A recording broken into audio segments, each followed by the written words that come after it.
berapa ribu? 3, 4 ribu, 5, 6 ribu. Harus sekiranya untuk apa tuan-tuan? Nak selesaikan isu tambang menambang, nak beli kain ihram, hotel, makan. Serba orang pergi haji. Jangan kira, oh murah dah ha. Kira murah. Orang pergi haji orang nak makan apa?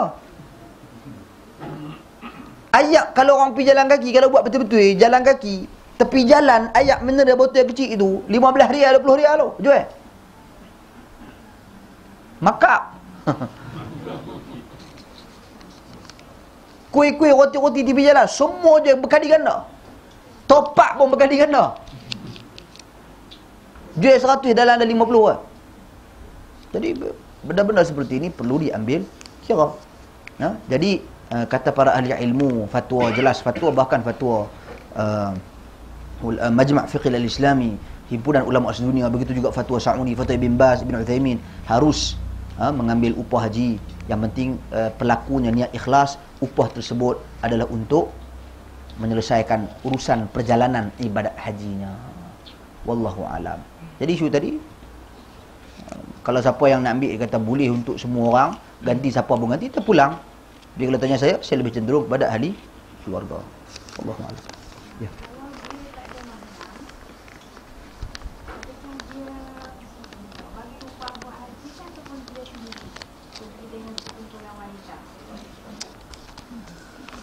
Ni mahram ni sensitif.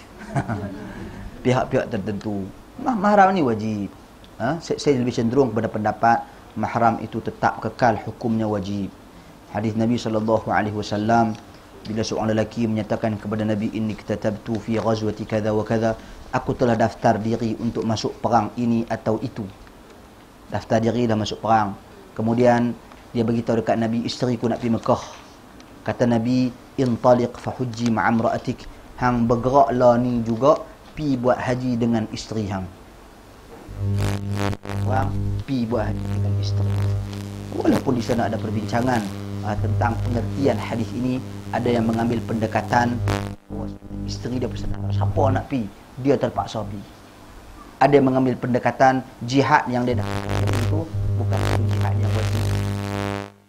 Jadi macam-macam pendekatan dan pandangan tuan-tuan dan puan-puan sekalian. Walau bagaimanapun, kalau kita kembali kepada keumuman hadis, la tusafirul mar'ah illa ma'adi mahram, jangan musafir seorang wanita itu kecuali dengan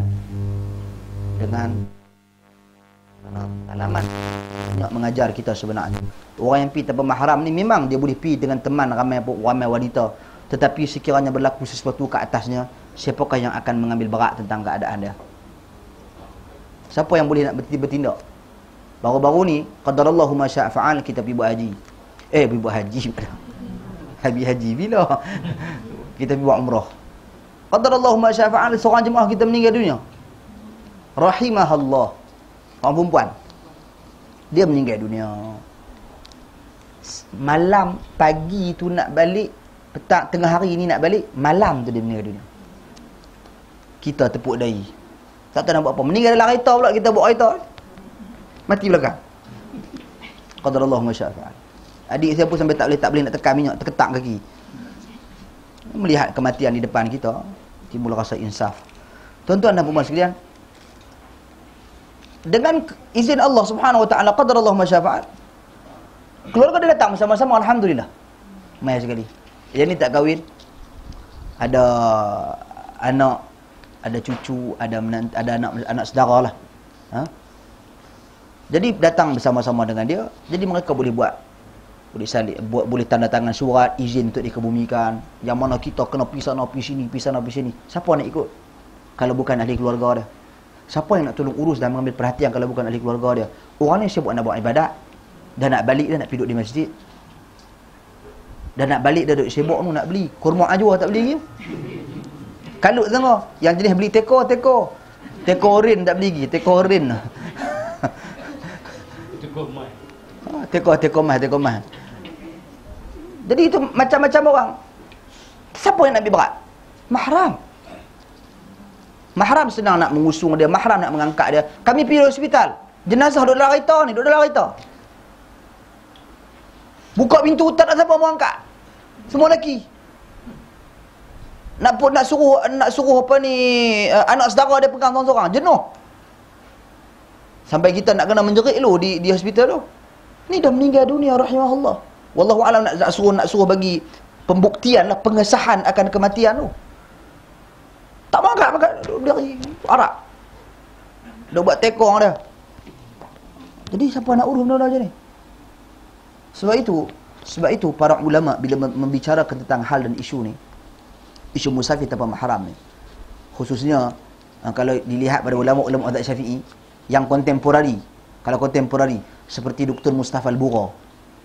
So Bura yang karang fiqhul manhaji, dia di antara yang tetap bertegas. Bahkan bagi penuntut-penuntut ilmu yang pi ke Jordan masa tu, perempuan-perempuan yang pi bermusafir belajar ke sana, dia sebut terang-terang depan-depan, dia kata perjalanan kamu ke sini adalah haram, haram, haram. Ambil api, yang nak teriak apa? Dia suka. Aku bagi fatwa. Itu dia sebut, itu pandangan dia. Dia kata hampa ni sepatutnya pergi belajar kat tempat hampa. Yang hampa duduk mai sini, masalahnya hampa mai sini hampa telah melampaui batas. Pasal apa? Hampa duduk di Jordan dah lah mai tu musafir tanpa mahram dah satu bab. Kemudian hampa pergi berjalan ke Syria. Pergi berjalan pusing sana kata cerok, nak settlekan isu mahram. Oh, pergi beramai-ramai perkumpulan, lepas tu lantik seorang ketua ikhwah lelaki yang jadi pemimpin dalam perjalanan. Dapat kahwin cepat tu. Tak contohlah saya bagi. Jadi tuan-tuan dan puan sekalian, ini disebut oleh beliau sendiri. Ini dikira boleh dikategorikan tokoh mazhab Syafi'i yang terkenal, kontemporari yang terakhir. Ini yang menjadi rujukan dalam hal-hal dan berkaitan dengan mazhab Syafi'i. Apatah lagi mazhab-mazhab yang lain jika dibicarakan. Maka saya berpendapat dalam hal dan isu ini lebih baik sekiranya mahram itu tetap kita usaha untuk adakan dia. Pastikan bersama-sama dengan kita. Kalau tak ada, maka gugurlah kewajipan tersebut kerana baginya tidak ada kemampuan. Dia tak ada kemampuan untuk pergi kerana tidak ada mahram baginya. Maka lakukanlah niyabah pada masa-masa yang mendatang. Yang ini ganti haji bagi orang yang mampu untuk melakukan baginya dan ke atasnya. Wallahu a'lam. Saya lebih cenderung pada pendapat tersebut. Ya. Ya betul. Isteri-isteri Nabi radhiyallahu anhunna, mereka pergi melaksanakan ibadat haji. Pertama sekali, perlu kita ketahui isteri Nabi ummahatul mukminin, haram berkahwin dengan mereka. Satu. Kedua, isteri-isteri Nabi radhiyallahu anhunna dijaga, diasingkan daripada pandangan sesiapa pun oleh para sahabat Nabi radhiyallahu anhum ajma'in. Itu kedua. Ketiga, siapa yang boleh menafikan perjalanan isteri Nabi di dalam hadis tersebut tanpa mahram? Adakah disebut dalam hadis tu isteri Nabi keluar tanpa mahram? Tak disebut. Tak disebut di dalam hadis tersebut. Hampir sahaja, kemungkinan sahaja isteri-isteri Nabi radhiyallahu anhunna ada anak susuan mereka, ada kaum keluarga mereka yang menyertai perjalanan mereka. Jadi jangan menafikan benda tu. Nampak? Jadi ketiga-tiga ini telah dijelaskan oleh para ahli ilmu di dalam hadis pada menjelaskan tentang hukum. Begitu juga hadis yang orang guna tentang menceritakan tentang tanda-tanda kiamat, iaitu satu hari nanti akan datang satu masa yang bumi dunia ini akan aman. Wanita-wanita akan berjalan bersendirian daripada satu tempat mai ke Mekah, mai ke Kaabah, tawaf Kaabah dalam keadaan yang aman. Hadis ni juga dijadikan sebagai satu dalil mengharuskan perjalanan tanpa mahram. Ini hadis yang umum. Nabi bagi kiasan dan permisalan. Contoh Ibn Abbas radhiyallahu anhu kata dia, kalaulah boleh aku nak berkorban walaupun dengan ayam, walau bidik, kalau walaupun dengan ayam aku akan berkorban. Bukan bererti berkorban dengan ayam tu boleh. Mana boleh kata korban dengan ayam? Syok kita. Korban ayam, tiap-tiap tahun ayam, syok korban dengan ayam ni. Tak boleh. Korban dengan haiwan-haiwan yang telah ditetapkan. Jadi itu kiasan yang Nabi SAW nak gambarkan bagaimana wujud di sana keamanan. Jadi bukan pasal sebab isu ini isu khilaf. Ulama yang berpendapat jama'atul thiqat, kita menghormati pendapat dan pandangan tersebut. Mereka nak kira kalau ada golongan yang terpercaya yang boleh menjaga, yang boleh memastikan keselamatan, orang tak tengok. Keselamatan ni dia bukan kira aksiden saja. Dia bukan kira kena rompok, kena curi saja. Bukan itu saja. Keselamatan juga merujuk kepada sesuai dengan syariat juga. Sesuai dengan syariat juga. Yang ini bebas daripada fitnah. Bagaimana isteri Nabi ketika bertawaf, selisih saja dengan lelaki yang ajnabi, lelaki yang bukan daripada mahram mereka, tutup muka, tak mau bagi dia tengok, jaga, pelihara mata, pelihara dan sebagainya. Tapi kita lah ni tak lah. Bukanlah dak, tapi tu bila kita pergi kedai nak pergi tawak menawak dengan tu Arab tu, Allah, dia lawan tepuk bau dengan tok Paki. Paki tu Pakistan lah. Ha? Tak Pakistan tu India. Ya ni, dia tepuk-tepuk lagi. Tu kacau. Kacau, tak boleh. Tak boleh duduk tepi. Tak boleh. Ha? Sepatutnya kita kena jaga dan hal-hal dan isu-isu yang seperti ini. Jadi ini pendapat dan pandangan yang saya lebih cenderung kepada pendapat dan pandangan tersebut. Wallahu a'lam, mungkin ada yang lain berpendapat kepada keharusan bermusafir walaupun tanpa mahram, terpulang kepada mereka dan pengujahan-pengujahan mereka. Wallahu a'lam. Sekiranya seorang isteri yang mahu melahirkan anak, perlukah suami masuk sama dalam bilik bersalin? Bagaimana caranya menurut sunnah? Dia ni sepatutnya masuk ke sepatutnya tak masuk ke ni, ini terpulang kepada keselesaan, terpulang kepada kemampuan. Ada si suami tu tak ada apa-apa lagi dia pingsan dulu dah. Ada yang mampu untuk sambut, alhamdulillah, pergi sambut. Secara tak langsung dia membantu untuk memberi semangat kepada isteri, membantu untuk memberi semangat kepada si isteri, dan dia dapat merasai sambut anak, kemudian berikan anak kepada isteri dan merasai kebahagiaan itu bersama-sama. Dan lebih utama lagi pada akhir-akhir ini, kita dah ramai doktor-doktor perempuan yang mana kita berusaha untuk mendapatkan doktor-doktor perempuan. Takat mana kita mampu. Gamak-gamak tak boleh sebab beranak ni dia bukan boleh abang. Aku nak beranak pukul 8. Tak boleh gitu. Dia ada yang beranak normal, ada yang beranak operation tu cerita lain. Jadi usaha sampai takat mana mampu, janji dengan doktor pakar. Katakanlah dia ni Dr. Jamilah. Allah, Dr. Jamilah tu ingat Messi. Bukan Jamilah tu dah sebagai contoh lah. Jamilah mana-mana pula. Jadi sebut doktor, janji dah doktor, saya ni dapat anak ni, kalau bini saya nak bersalin, kira dengan doktor. Pembunuh doktor tu pergi Palestin. Ini kita memang betul lah. Bini nak bersalin dah. Nak duk tunggu dia lagu mana? Tengok keadaan dan ni. Kalau dalam keadaan darurat, mudarat dan sebagainya, maka menjadi satu keharusan. Ad-darurah tubihul mahdhurah. Mudarat itu membuka ruang-ruang ataupun mengharuskan perkara-perkara yang dilarang. Tetapi untuk kadar darurat tersebut sahaja. Walau bagaimanapun, kita sendiri perlu berusaha untuk mencari pakar-pakar wanita untuk mendampingi isteri kita di saat melahirkan anak. Caranya menurut sunnah, wallahu a'lam. Tidak disebut cara-cara khusus, sebaliknya cara-cara selepas daripada tu, akikah, tahnik yang tu disebut. Benarkah ada petunjuk Nabi tentang memotong kuku kena ikut hari tertentu dan mula dan akhir dengan jari-jari tertentu? Potong pilah jari mana pun dulu. Jangan potong jari sudah. Potong kuku. Potong kuku dia tak ada. Potong jari mana, tangan mana, nak buat lagu mana? Jari apa pun boleh. Cuma hari apa pun tidak ada ketentuan. Adapun buku-buku yang menceritakan tentang potong kuku hari Jumaat, sunat. Potong dia. Sebenarnya para ahli ilmu, mereka berhati-hati dalam menetapkan perkataan. Mereka mengatakan mustahab pada hari Jumaat. Pasal apa? Pasal pada hari Jumaat ni, kita nak berhias, nak pergi mayang Jumaat. Nabi pada hari Jumaat pakai pakaian yang paling elok sekali. Sebab tu membersihkan diri pada hari Jumaat tu, sampai para ulama meletakkan apa perkataan mustahab, dianjurkan. Tapi bukan satu kemestian. Tak ada penetapan di dalam hadis Nabi SAW. Kita kena ingat bahawasanya potong kuku, potong ni tak boleh lebih daripada 40 hari disebut di dalam hadis Nabi SAW. Potong kuku, yang mana potong kuku ni tuan-tuan dan puan-puan sekalian, juga faedah di sini. Nak mula tangan mana dulu? Saya suka teori Syekhul Islam Ibn Taymiyah rahimahullah bila membahaskan berkenaan dengan sugi. Kita nak bersugi-sugi dengan tangan mana? Kata beliau, sekiranya kita berniat bersugi itu nak membersihkan gigi, membersihkan kekotoran, maka guna tangan kiri.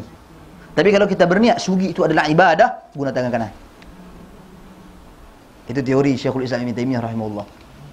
Jadi kalau seperti mana kita ketahui, sugi bukan saja mencuci gigi. Sugi adalah ibadah. Maka oleh kerana sugi itu adalah ibadah, guna tangan kanan.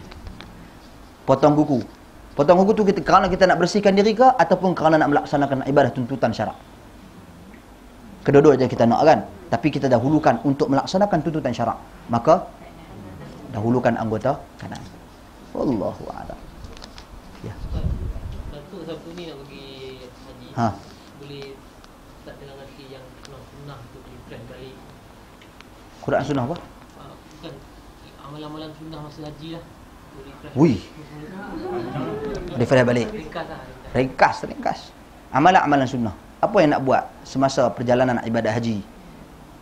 Okey. Tuan-tuan dan puan sekalian, baca buku lah.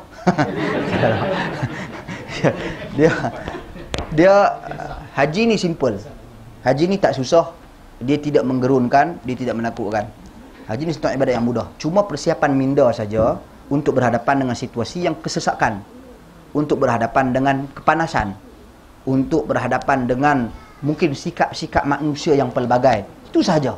Yang lain-lain tu insya-Allah mudah perlaksanaannya, tidak sukar dan tidak susah. Cuma tuan-tuan dan puan sekalian, apabila kita berhadapan dengan modul haji berbeza. Modul haji berbeza dengan modul haji Nabi sallallahu alaihi wasallam. Apa yang kita nak buat? Nak orang kata apa, nak cekang dengan pihak tertentu yang menguruskan program haji kita ni. Oh, tak kira aku nak buat ni. Nak naik bas mana cik oi? Siapa nak bawa hang pi? Hang nak naik teksi mana pi? Hang tahu kan nak celapak orang lempak hang kat mana? Arab masa tu memang dia kata, nak pergi mana? Kita pun kata nak pergi Mina. Okey. Satu. Memang perjalanan walaupun 2-3 km pun, 7 km pun dia kira dia ambil mahal lah masa haji. Kita pun bayar satu. Bayar. Dia tinggal kita mana halatah. Biasa perkara tu berlaku. Jadi bila kita tidak ada perkara-perkara, kita tidak ada maklumat seperti ini, ataupun kita tidak mampu untuk pergi bertindak sendirian, maka di sana ada alternatif, ruang-ruang yang insya-Allah yang kita boleh fikirkan sedaya mana kita mampu untuk sesuaikan dengan sunnah, lakukan. Jangan pela-pela tak boleh buat sunnah, aku balun sama semua, dah tak boleh buat dah, tak mabrur aku ni. Tak ada, mabrur itu ketetapan dan ketentuan Allah. Allah tahu kehendak usaha kita, kemampuan kita. Allah Subhanahu Wa Taala Maha menilai. Mabrur ni bukan balik dapat sertifikat haji kira mabrur. Lepas tu dapat sertifikat tu dia cok lah bawah tu halal. Maknanya haji dia tu kau lah bagus. Bila tahu bila sa'i tu, adakah baca doa yang tertentu di Safa dan Marwah? Dia sa'i, tawaf, tuan-tuan dan puan, doa yang ada keterikatan dengan ibadat haji tak banyak. Sikit saja. Satu, niat dia. Niat dia di dalam hati, niat simple, niat nak buat haji ataupun nak buat umrah bagi buat tamattu'. Kemudian kita berihlal. Ihlal menyebut apa yang kita niatkan. Kalau kita nak buat umrah dulu, tamattu', labbaika umrah. Kalau nak buat haji, labbaikal hajj. Labbaik Allahummal hajj. Iaitu aku menyahut surahmu ya Allah untuk melakukan ibadat haji. Tu saja. Kemudian talbiyah 3. Talbiyah senang, lagu rehan. Jangan berpacak lagu rehan tu sungguh. Ada orang buat lagu rehan tu, kita tak nak gelak dalam bah. Labbaik Allahumma labbaik. Dia kata pelan-pelan haji. Dia semangat. Talbiyah dengan suara yang keras. Melazimi lafaz talbiyah Nabi SAW. Labbaik Allahumma labbaik, labbaik la syarika lak, labbaik innal hamda wan ni'mata lak wal mulk la syarika lak. Kemudian bila naik tempat yang tinggi, kita bertasbih, bertakbir, turun, kita bertasbih. Itu doa dalam perjalanan lah. Tu pun ni tak ada kaitan dengan ibadat haji pun. Ni sampingan. Tak apa, kita jangan masukkan, bagi sikit je. Seterusnya, sampai ke masjid. Bila sampai ke masjid, Masjidil Haram, kita nak memulakan tawaf. Ataupun kita masuk masjid, doa masuk masjid tu biasa. Bila-bila pun kita baca masuk masjid, bismillah, Allahumma aftah li abwaab rahmatik, Allahumma shalli ala Muhammad, Allahumma aftah li abwaab rahmatik. Doa ketika melihat Kaabah, sabit riwayat daripada Umar Al-Khattab, Allahumma anta salam minka salam, fa hayna rabbana bi salam. Kemudian tawaf. Tawaf simple saja, tidak ada apa bacaan khusus ketika tawaf, melainkan di penjuru Hajarul Aswad, angkat tangan, berikan isyarat bismillah Allahu akbar, kemudian pusingan pertama, kedua, ketiga, berlari-lari anak sampai kepada rukun Yamani, antara rukun Yamani ke Hajarul Aswad, berjalan kaki sambil membaca Rabbana atina fid dunya hasanah wa fil akhirati hasanah wa qina adzabannar. Itu saja bacaan ketika tawaf. Lepas tu terus disusuli dengan jalan seperti biasa di keempat pusingan yang baki. Kemudian berjalan menuju ke makam Ibrahim sambil membaca wattakhidhu min maqami Ibrahim musalla. Kemudian solat 2 rakaat di belakang makam Ibrahim, iaitu dengan membaca rakaat pertama qul ya ayyuhal kafirun, rakaat kedua qul huwallahu ahad. Simple. Tidak ada apa doa-doa khusus selepas daripada tu. Terus sesuai dengan kadar kemampuan kita, mesti kita tak mampu nak patah balik pi kucuk, terus pi minum air Zam-Zam. Al-ma'u Zam-Zam lima syuribalah, kata Nabi. Bacalah apa-apa doa kita nak baca, tuangkan air Zam-Zam atas kepala. Patahkan bagi betul-betul basah semua segar. Jangan sayang. Oh, sayang ke ihram. Tak payah sayang ke ihram. Sayang kesempurnaan ibadat kita nak buat. Kemudian seterusnya berjalan menuju ke Safa, Bukit Safa, dalam keadaan kita membaca apa? Abda'u bima bada Allahu bih. Aku bermula dengan apa yang Allah Subhanahu wa taala mulakan dengannya. Sambil kita membaca inna safa wal marwata min sya'airillah. Naik banyak bukit. Menghadap ke arah Kaabah. Menghadap ke arah Kaabah, mengangkat kedua belah tangan dan kita membaca bismillah Allahu akbar. Kemudian kita baca la ilaha illallah wahdahu la syarika lahu lahul mulku wa lahul hamdu yuhyi wa yumiitu wa ala kulli syai'in qadir. La ilaha illallah wahdahu anjaza wa'adahu wa nasara 'abdahu wa hazamal ahzab wahdahu. Berulang 3 kali. Habis 3 kali bacaan, susuli dengan doa kita. Kita nak doa apa? Doalah apa jua doa permintaan kita 3 kali. Start bersa'i. Sa'i 7 pusingan, Safa, Marwah, Safa, dikira 2 pusingan dah tu. Yang penting habisnya di Marwah. Habis di Safa, pelik. Mesti habis di, tidak ada bacaan khusus. Ada orang kata antara lampu hijau tu dibaca Rabbighfir warham wa'fu wa takarram amma ta'lam innaka antal, macam-macam jenis bacaan itu tidak ada sebenarnya daripada Nabi SAW.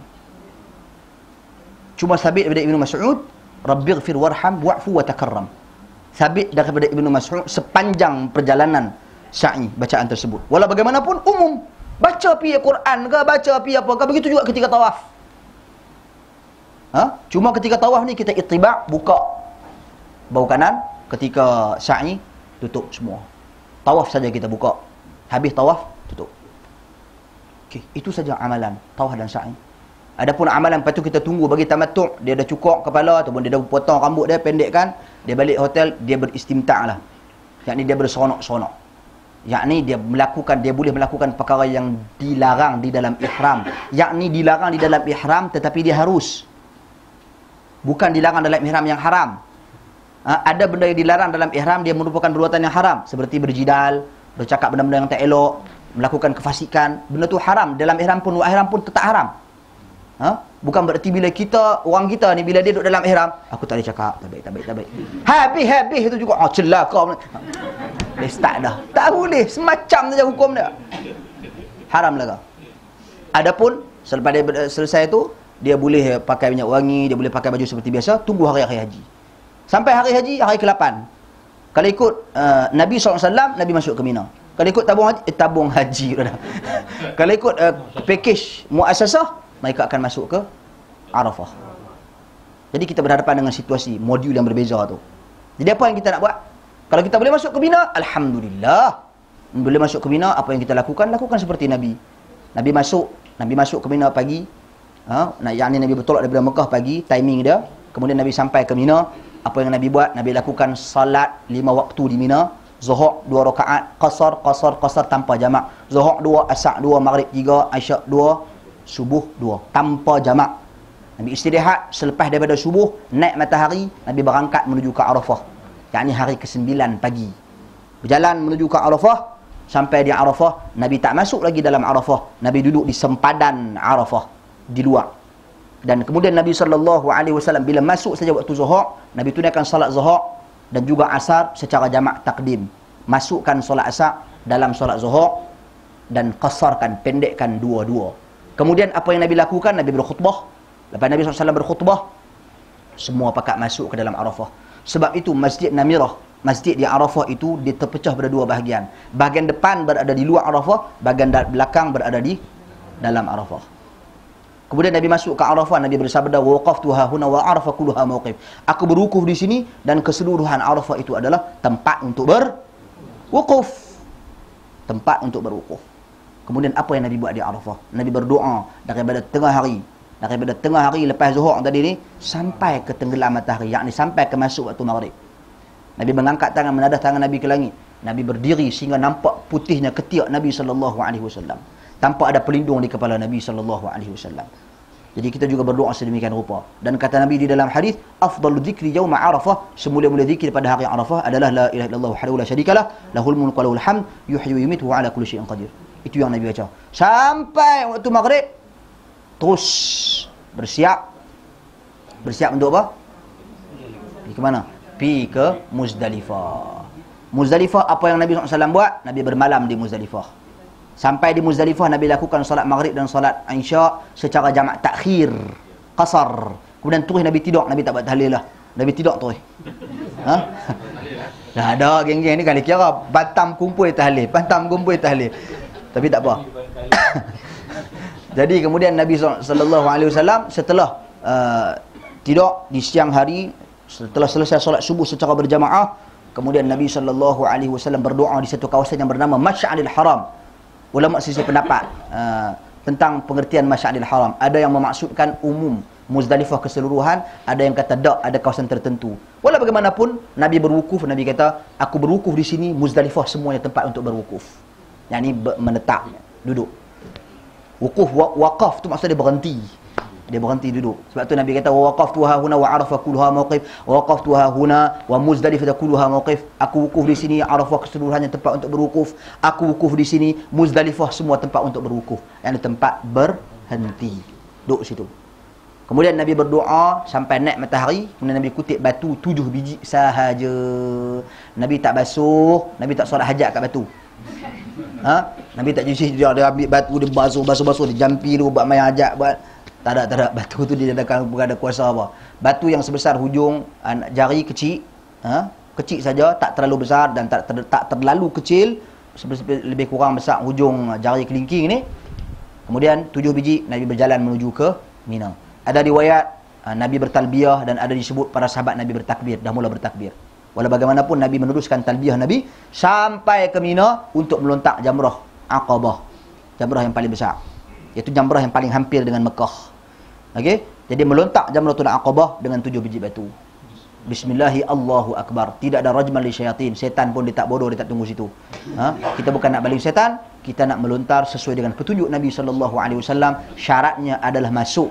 Afdalnya adalah kena dan masuk. Kena, masuk. Itu yang terbaik dan afdal. Sebab itu kita baling dengan tenang, pastikan bagi masuk. Nak afdal, pastikan bagi kena dan masuk. Kemudian masa dia setelah naik matahari. Sebab naik matahari tadi Nabi berangkat daripada Muzdalifah, berjalan kaki menuju ke. Kira timing tengah-tengah duha tu bermulanya waktu melontak. Habisnya waktu melontak pada hari tersebut, hari yang ke-10 ni, habis pada waktu separuh malam. Habis pada waktu separuh malam. Bagi orang yang tak mampu boleh dia pergi malam. Adapun bagi orang yang mampu, dia timing dia sampai petang. Sampai masuk waktu Maghrib. Timing dia. Adapun bagi siapa yang menghadapi masalah pengangkutan ke kesihatan ke, timing dia boleh sampai ke separuh malam. Okey. Nisful lail, bagi separuh malam. Kemudian sahabat lepas melontak, sahabat bertanya Nabi Rasulullah, kami nak buat apa ni? Kami nak pergi cukok dulu ke, nak pergi sembelih dulu ke? Kata Nabi SAW, hang nak pergi cukok dulu pun boleh, nak pergi sembelih dulu pun boleh, nak pergi tawaf balik ke Mekah dulu pun boleh. Adapun Nabi sendiri, apa yang Nabi buat selepas Nabi melontak, Nabi pergi sembelih dulu. Kita tak tahu, dam kita tak berapa sembelih. Nabi duduk cari pula, payah. Jadi apa yang kita buat? Cukok kepala.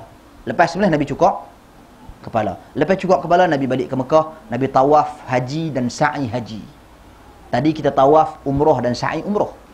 Lepas tu kan kita keluar daripada hotel nak pi ke Mina tadi ni, hari ke-8 tadi ni, kita niat apa? Niat haji. Di depan hotel, di atas kita punya kenderaan kita, sebelum berjalan tu, labbaik Allahumma hajja, ya Allah Tuhanku, aku sahut seruanmu untuk melaksanakan ibadah haji. Depan hotel. Lepas tu masuk Mina. Lepas tu ke Arafah, lepas tu Muzdalifah, patah balik ke Mina. Selepas daripada melontak hari tersebut, selepas Nabi balik ke Mekah, Nabi tunaikan tawaf dan juga sa'i haji. Okey, kemudian Nabi berpakaian seperti biasa, dia kira tu tahallul thani. Tahallul awal, membebaskan diri peringkat awal, iaitu setelah selesai melontak tadi. Habis, boleh salim pakai baju. Adapun membebaskan diri peringkat kedua, sebab peringkat pertama ni dia masih lagi tak boleh mendatangi isteri. Dia tak boleh lagi, hubungan seks tak boleh lagi. Kecuali selepas tahallul thani, boleh. Tahallul dua membebaskan diri peringkat kedua. Yang tu dah clear semua dah. Kira boleh keluar daripada ihram. Haji tak habis lagi cik oi. Ada lagi 3 hari nak melontak. 3 hari nak melontak. Okey? Jadi balik ke Mina, hari ke-11, hari ke-12, hari ke-13. Semua kena melontak ni. Hari ke-11 melontak, timing dia bila? Timing dia apabila masuk waktu zuhur. Masuk waktu zuhur. Habis bila? Separuh malam. Masuk waktu zuhur, separuh malam. Jangan duk terbiang pergi duk buat pagi. Dia kata pergi buat pagi, mudah hari, pergi buat pagi. Ni semua orang duk doa haji mabrur, tapi hang pergi buat lagu mabrur nak dapat mabrur ke mana? Buat bagi mabrur betul-betul lah, sesuai dengan petunjuk Nabi SAW. Usaha pergi untuk kita melontar timing pada masa yang ditetapkan. Memang tengah hari memang sesak, sangat sesak. Pergi belah petang sikit ataupun pergi lepas maghrib sikit. No problem. Okey, dan jangan campur. Ada orang kita dia pergi tengah malam tu pukul 12 ha? Dia melontak. Lepas tu masuk pukul 1, pukul 2 dia melontak untuk hari keesokannya pula. Besok dia tidur di kemah. Syok lah. Dia fikir 3 in 1. Jamak takhir.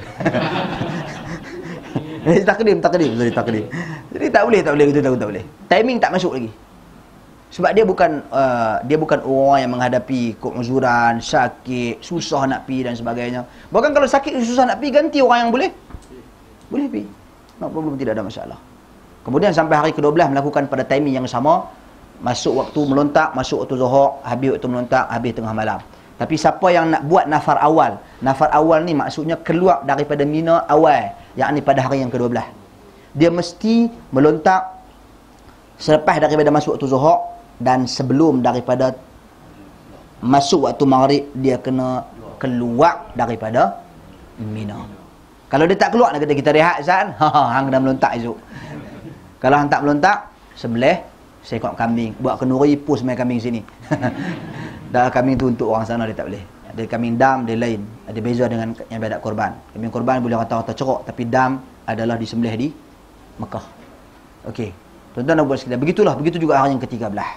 Melontak bukan pagi, melontak selepas masuk waktu zuhur. Jadi begitulah ringkasnya ibadah haji. Sebelum balik tawaf wida, dan perbanyakkan amalan tawaf sunat di sana, perbanyakkan sungguh-sungguh tawaf sunat, elakkanlah umrah. Dah buat tamattu', memadai sekali umrah. Memadai sekali kita melakukan umrah, cukup. Yang lain-lain perbanyakkan tawaf sunat. Jangan nilaikan ibadat tu dengan peluh lagi banyak, pakai ihram lagi susah, kemudian lagi payah lagi payah lagi berat ni. Tuan-tuan dan puan-puan sekalian, tak semestinya membawa kepada pahala yang banyak sesuai dengan petunjuk Nabi SAW. Tak semestinya. Sebab itu kita kena hati-hati apabila Allah Subhanahu Wa Taala menyatakan di dalam surah Al-Ghashiyah, wujuhun yawma idzin khashi'ah 'amilatun nasibah tasla naran hamiyah. Di hari wajah-wajah mereka tu sugul di hadapan Allah Subhanahu Wa Taala, tasla 'amilatun nasibah. Amal yang depa buat di atas muka bumi ni penuh, banyak amalan depa bawa ke akhirat tu. Yang mana berpeluh-peluh depa buat di atas muka bumi ni. Tasla naran hamiyah. Allah bakar semua. Nak buat apa pun nak benar. Yang tak disyariatkan hang pi tabiang buat juga lepas tu.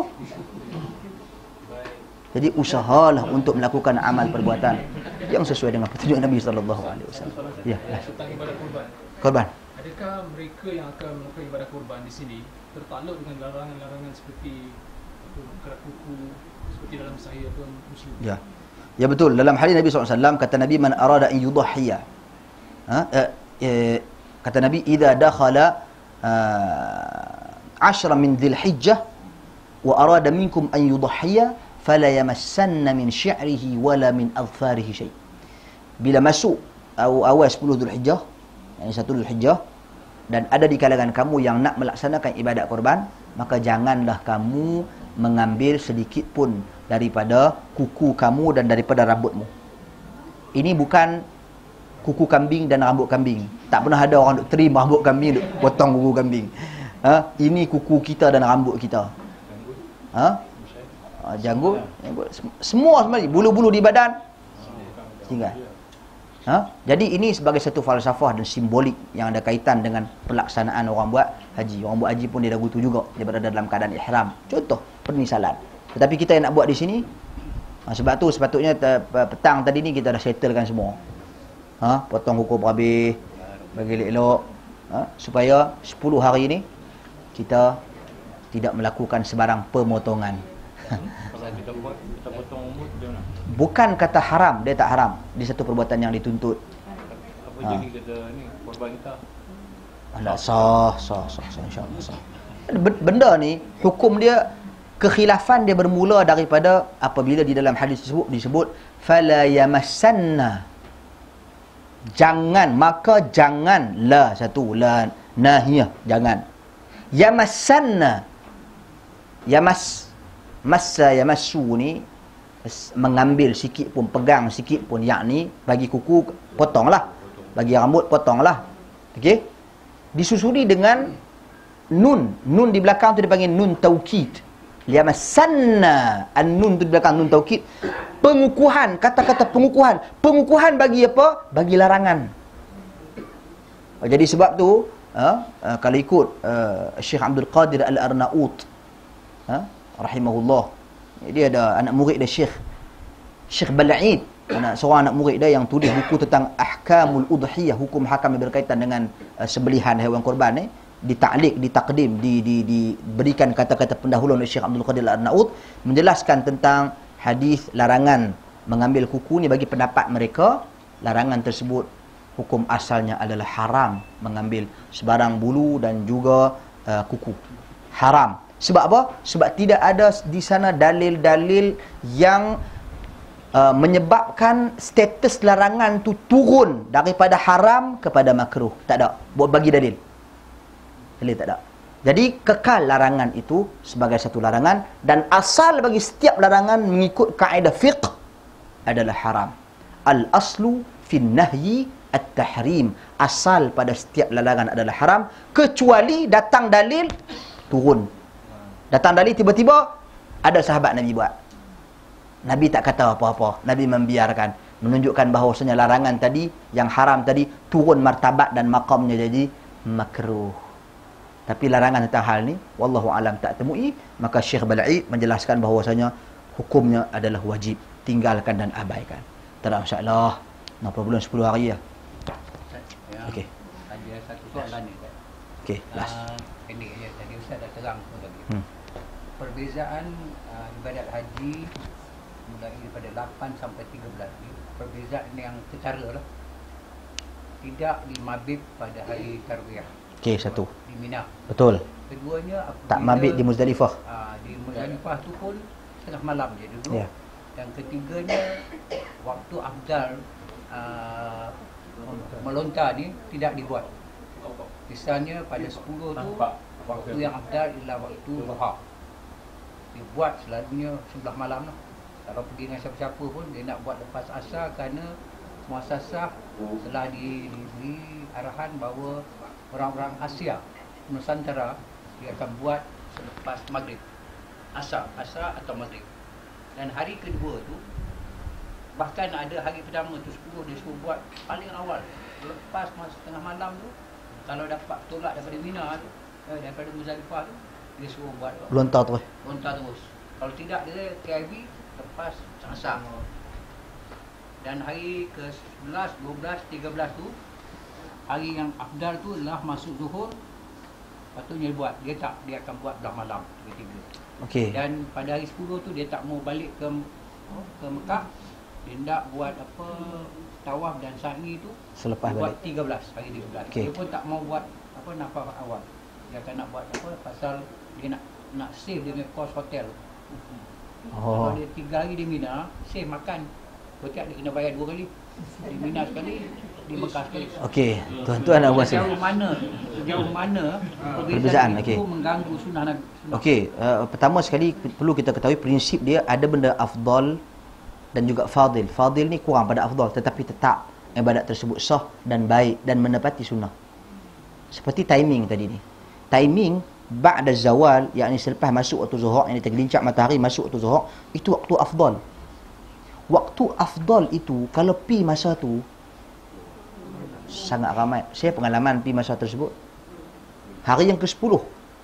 Kalau kami pi hari yang ke-10 tu, minta maaf lah saya cerita noh.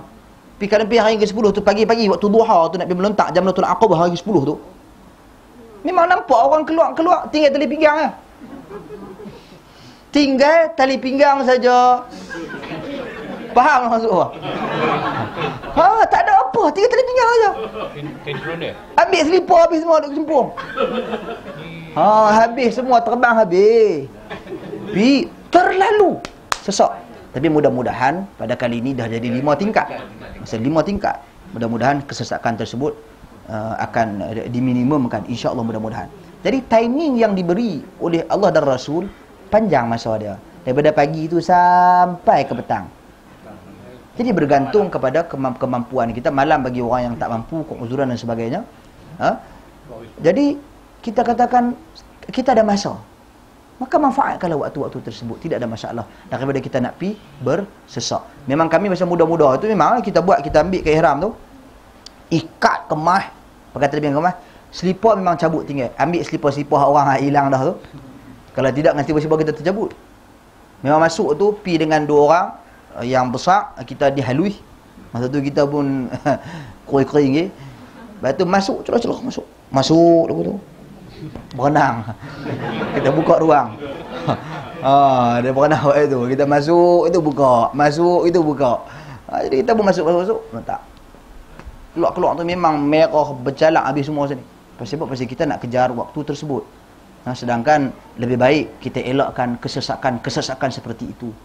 Kerana kita menjaga kesempurnaan ibadat kita, dan pada masa yang sama kita menjaga kesempurnaan ibadat orang. Kita menjaga keselamatan diri kita juga. Itu lebih utama dan itu lebih didahulukan. Adapun sekiranya melampaui batas, seperti waktu tak boleh melontak, dia pergi melontak dengan alasan nak memudahkan pengurusan, ini tak boleh. Kita kena faham fatwa-fatwa yang keluar. Para ulama Saudi ni keluar fatwa pasal isu melontak ni. Nyatakan harus kita melontak pada timing-timing ni. Kerana soalan penjelasan yang diberikan kepada mereka tentang kesesakan. Soal ni tak boleh, kita kena kontrol lagu ni, kalau kita tak ni lagu ni, kalau kita tak ni lagu ni. Pakar-pakar main duk cerita. Tapi kalau sekiranya ada kelapangan, ada ruang, perkara tersebut, idzan tafatil illah, intafatil hukum. Bila punca itu ternafi, tak ada lagi punca, tak ada lagi kesesakan, maka hukum harus melontak pada waktu-waktu yang tidak tidak dibenarkan. Begitulah cara kita memahami hukum hakam. Asal boleh melontak pada waktu tadi kalau sesak okey, tak apa, hampir malam tak apa. Hilang sesak, kena pergi pada masa dan batasan waktu yang telah ditetapkan. Tak boleh lebih. Begitu juga pasal isu nafar awal nafar sani. Nabi buat nafar sani. Nabi buat nafar sani. Orang yang pergi ke Mekah tu biasanya macam kami, kalau pergi Mekah, kita ambil perebet sapu tu je. Perebet sapu teksi balik ke Mekah. Sebab memang salah satu daripada satu sudut perniagaan di situ menguntungkan lah. Sebab kita duduk di Mina, kita kira makan tadi. Tapi biasanya sebab mereka akan bawa balik buat ibadat tawaf dan sa'i selepas daripada melontak. Sebab Nabi SAW sendiri pun memberi kelonggaran dalam hal dan isu yang seperti ini. Nak dahulukan apa? Nak dahulukan ini. Tidak menjadi masalah. Jadi, kalau kita mampu untuk kembali itu lebih baik. Kembali itu lebih baik ke Mekah untuk kita laksanakan tawaf dan juga sa'i. Sebab pilihan yang diberikan oleh Nabi SAW itu sama ada nak botak dulu, atau nak cukok dulu, atau nak tawaf dulu. Itu Nabi tak masukkan dengan melontak untuk hari yang ke-11, 12 dan 13. Jadi siapa mampu buat. Mereka mungkin memikirkan kesusahan untuk nak balik dengan berapa puluh ribu jemaah tadi ni ke Mekah, lepas tu mai pula ke Mina. Memang sangat sukar untuk buat hal seperti itu. Sebab tu menjadi, bagi mereka yang menguruskan, mereka tahu kesusahan dan kepayahan. Kita tahu. Dan pengurusan tabung haji is the best. Paling terbaik kali pengurusan dia. Cuma ada beberapa perkara lah mungkin sikap orang yang bawa tu, dia nak memudahkan dia tak mau pergi banyak kali. Dia habaq, sosok lah sana tu, penuh orang butuh. Kita pun duduk kemah butuh ke? Betul ke? Tunggu tak apa, malam tak apa. Kita kena jual dia butuh je. Tak ada jawab yang berkenaan dengan yang hari Tashrik tu, di Mabit di Mina, dan Zalifah tu dia tak sampai subuh. Nabi buat okey. subuh. Dia mabit ni mereka mengambil pendekatan apa? Mereka mengambil memahami erti mabit. Erti mabit bagi mereka memadai dengan kita berada di satu tempat lebih daripada separuh malam. Okey, dia mengambil pengertian tersebut. Sewajarnya pengertian yang lebih tepat tentang mabit ini adalah bermalam. Saya mai rumah Yada dia, walaupun balik pukul 1 lagi contohnya. Adakah saya bermabit di rumahnya? Saya tak bermalam di rumahnya. Ustaz balik lewat malam, kita cakap lagu tu.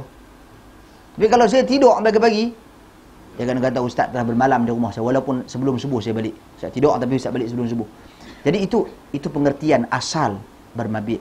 Jadi bermabit itu maksudnya kita bermalam, mendiami tempat tersebut dengan satu malam yang penuh. Itu perlu kita lakukan. Cuma sah apa tidak ibadat tersebut? Ya, ibadat tersebut sah. Tetapi untuk mencapai tahap kesempurnaan, payahlah.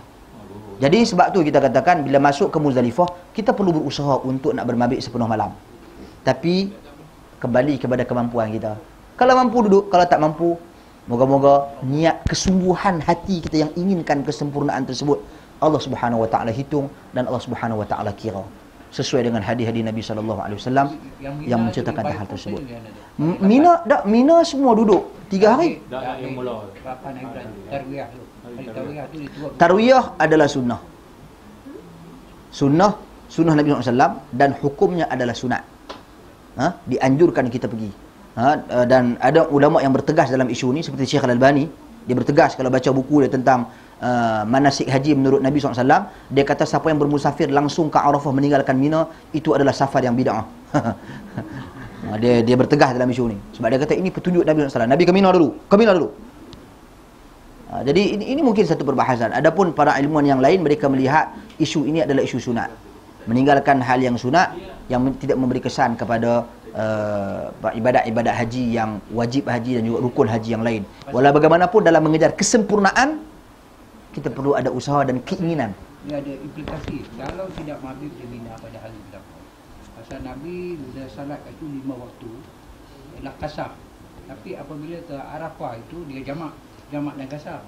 Kalau terus ke Arafah, apa nak buat?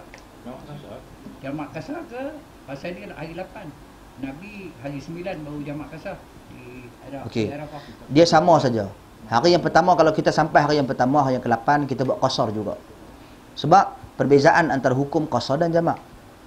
Hukum qasar kita lakukan kerana kita berada dalam keadaan musafir. Jamak adalah ketika mana kita berada dalam keadaan keperluan, kesulitan. Jadi untuk hari yang ke-9 itu Nabi nak khususkan bermula daripada selepas Zuhur sampai masuk waktu Maghrib, khususkan untuk doa. Maka kerana itu Nabi jamak takdimkan. Wallahu kerana keperluan. Wallahu a'lam.